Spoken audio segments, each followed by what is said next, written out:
Welcome to the T-Pac Arcade. Today's game is Solar Jetman for the Nintendo Entertainment System. In this 1990 exploration action game from Rare and Trade West, Solar Jetman has to rebuild the golden warship that was stolen by a bunch of mean aliens. Presumably mean aliens. It's possible they dismembered the golden warship to promote peace against weapons of mass destruction, but that would make me the space terrorist, and I don't want to be the bad guy. In any case, I've always been fascinated by Solar Jetman, but this is one of those games that makes me eternally grateful for online strategy guides, because without Jason Cole over on GameFAQs.com telling me exactly where to go and what to do, I'd still be lost somewhere in level 1, crashing my space pod into some rocks by accident. And to be perfectly honest, even though I followed the whole guide and finished the game, I still don't entirely understand how everything works, but I'll do my best to boil it down anyway. You explore 12 different planets to collect fuel for the next leg of the journey, and each missing piece of the golden warship. You can also grab treasures for space cash, crystals for extra lives, and radioactive materials for, hopefully not more weapons of mass destruction. I'm really starting to think I might be the space terrorist after all. The process of collecting materials is a repetitive system of venturing out from your mothership in the jet pod, or more accurately, your hard-boiled blue space egg, boosting around caverns against the pull of the planet's gravity, blasting enemies, and towing items back to the mothership.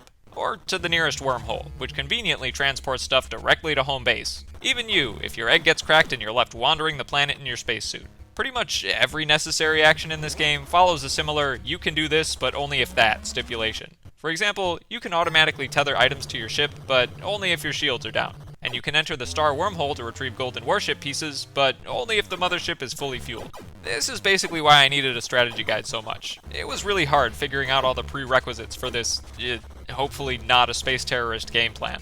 I also needed plenty of help getting a grip on the controls. Even moving your ship is a hurdle in this game.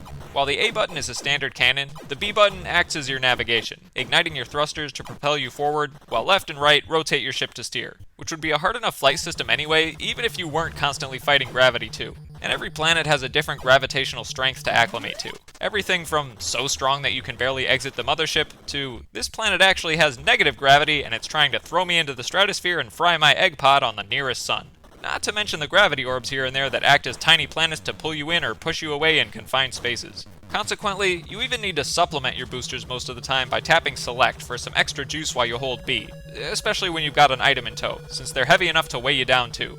Unfortunately, this booster juice doesn't last forever. You've got a limited amount of fuel that you lose gradually whenever you activate thrusters, you lose rapidly when you run into planet surfaces, and you absolutely hemorrhage when you get hit by enemy projectiles. Lose all your fuel, and your jet pod explodes, leaving you to skedaddle back to the mothership with just your astronaut. Luckily, he's easier to maneuver, and he's got a blaster to defend himself. But he can't tow items, he's got limited fuel, and one projectile hit is lights out. So the best strategy to avoid losing your ship is to keep your shields active whenever you aren't towing something. Pressing down creates a little orange barrier around you that minimizes damage from pretty much everything.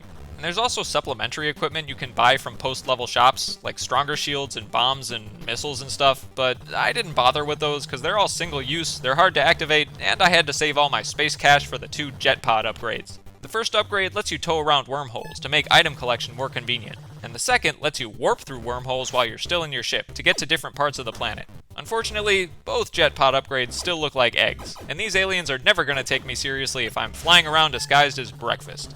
I should also mention that buying an item locator map is a must, since it lets you see the layout of a planet with all the treasures and crystals and stuff when you pause the game. Solar Jetman has an excellent aesthetic presentation to it. You get these neat comic strip sci-fi graphics with well-rendered cutscenes and the most fluid ship rotation animation that's ever graced the 8-bit Nintendo. The effects animation for respawning your ship is pretty snazzy too.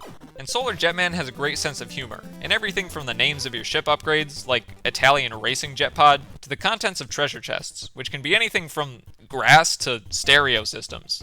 And speaking of audio equipment, unfortunately, I can't praise the sound design in this game quite so much. The sound effects are cool, but the music is mostly some kind of half-baked 8-bit rendition of spacey theremin tunes. You know, classic Alien Invader movie stuff. Ooh-wee-oo.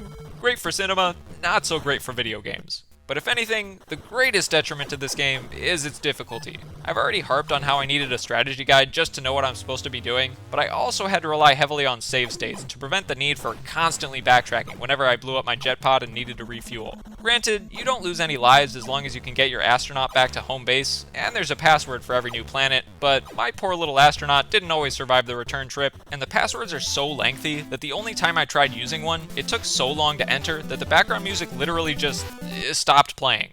Even though most of the pain in this game comes from struggling against gravity in your dinky, underpowered rocket, the whole gravity physics thing was still my favorite part of Solar Jetman.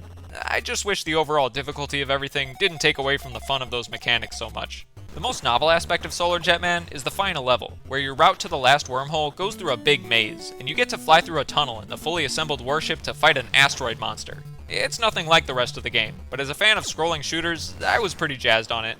Overall, Solar Jetman is a one-of-a-kind curiosity for the NES, and even though its obtuse gameplay and egregious challenge present a pretty hefty barrier for entry, it's worth playing if you've got a strategy guide and save states at your disposal. Because who doesn't love a little don't-crack-the-egg space adventuring on your quest to, hopefully not, become an intergalactic terrorist?